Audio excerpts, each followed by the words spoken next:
Hello and welcome to my review for the F1 2012 Japanese Grand Prix. This is a series I do after every race, talking about what happened in the race. Definitely wasn't a classic Japanese Grand Prix, definitely a track I really liked to watch, but it wasn't amazing to watch. It was like a very normal race, but I guess to the standard we've been having this year, we've set quite a high standard for the race entertainment. But this was definitely a very entertaining race in terms of the World Championship. Obviously Alonso got knocked out on the first corner.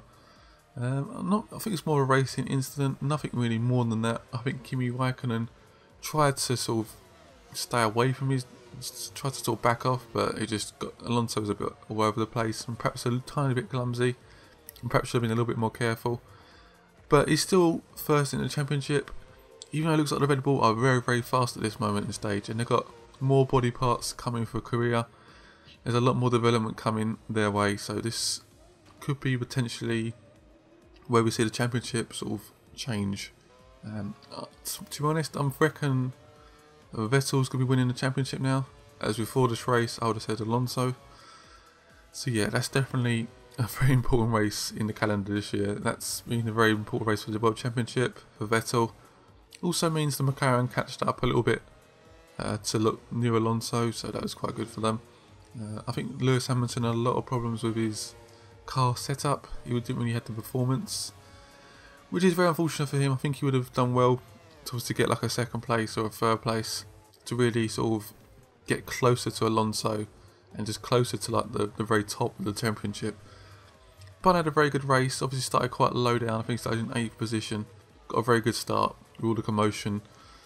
A little bit more information about the start. Grosjean did hit Webber and got a stop and go penalty for that. He's just been so clumsy at the start of the races. I don't understand why he's so clumsy. It's just really silly, brash sort of movements at the start. He just doesn't concentrate enough. He's just desperate to sort of gain places.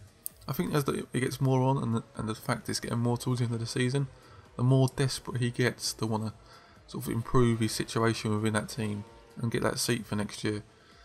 Because there's a lot of talk about, the race was fairly quiet, so they were talking during the commentary that there's going to be some quite surprise movements for next year in terms of drivers, so that'd be quite interesting. I think my driver of the day has to be, it's hard to pick one to be honest. I mean, Vettel had a very good race, controlling the race, but I think this year there's a lot of focus on being in pole and going off. They seem to have a very big advantage with the tyres being very sensitive this year, that they can easily control the tyre degradation, the grip levels and stuff, and they can really control the pace of the race. But we also had Masso come in second place. That was a really good points position for him and really proved to Ferrari that he's got some speed behind him. But obviously he couldn't really compare himself to Vettel today. The Ferrari didn't have enough pace, but a very good race for him and definitely sort of puts himself in the shop window for Ferrari for next year. And also we have Kobayashi, who had an amazing race today and finished in 3rd place with the Sauber, with Jenson Button just behind, really close to him. I think it was like 2.5 up in the first sector on the last lap. So it's clear that McLaren had a lot better performance towards the end of the race. Whether that was due to grip or just pace, I don't know, probably more to do with grip and stuff. But Jenson had a very up and down race. He was like struggling with gear boxes, and then the pace was fairly good. So Senna took out Rosberg right at the start, so very unfortunate for Rosberg. But Michael Schumacher had a storming race. His pace was really good throughout the whole of the race. Definitely sort of shows he's still good enough to be in F1 at the moment, and I'm still disappointed that he's leaving next year. I mean, today he clearly proves that he has speed underneath him in a reasonably okay car. I mean, the car wasn't that great today, so yeah, it's definitely pretty entertaining. Obviously Webber got knocked out as well. I think that was by Grosjean, wasn't it? Yeah, by Grosjean.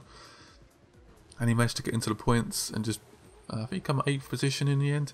So that was pretty good for him. Obviously a few points for Red Bull as well. For the Constructors' Championship, very important points. Perez had quite a good race. It's quite a lot of tussles between Lewis Hamilton. And obviously the second go, he was obviously tried to do exactly the same move he done on the first attempt. And he just sort of went over that little bump and just braked and locked up. And he just couldn't save the car and he just span out. And he was out of the race, which is very unfortunate for him. But I guess next year he's going to have a very good car and a chance of being a world champion. So it was an amazing race this time round. I'm still glad I woke up nice and early to watch it. I'm a little bit tired at the moment, you can tell from my voice as well. But yeah, it's definitely an entertaining race for the World Championship, and I'm definitely glad I didn't miss it.